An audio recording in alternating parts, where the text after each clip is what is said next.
সর্ষে ইলিশ করবো, তার জন্য আমি মাছটা ভেজে নিচ্ছি। মাছ ভাজা হয়ে গিয়েছে আমার, আমি তুলে ফেললাম। এবার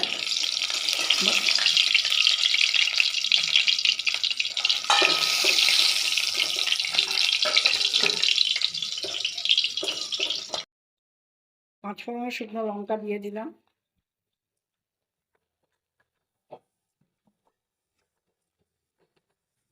এবার কাঁচা লঙ্কা বেটে রেখেছি, কাঁচা লঙ্কাটা দিয়ে দিই।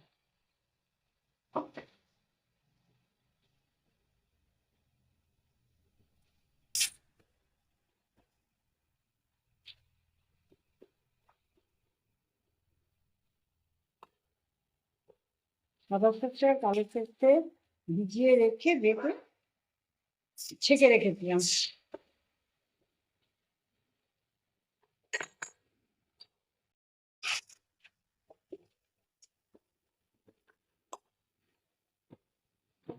নুন দিয়ে দিলাম, হলুদ দিয়ে দিলাম,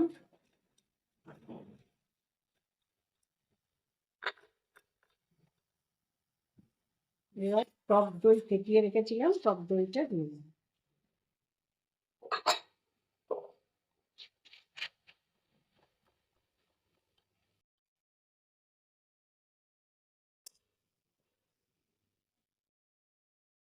এবার কটা কাঁচা লঙ্কা ছিঁড়ে রেখেছিলাম, লঙ্কাগুলো দিয়ে দিলাম।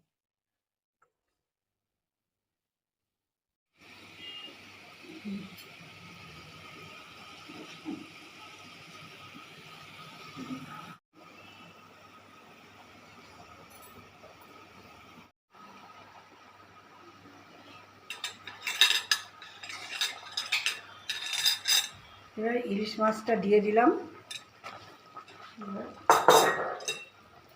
কাঁচা সর্ষের তেল দেবো।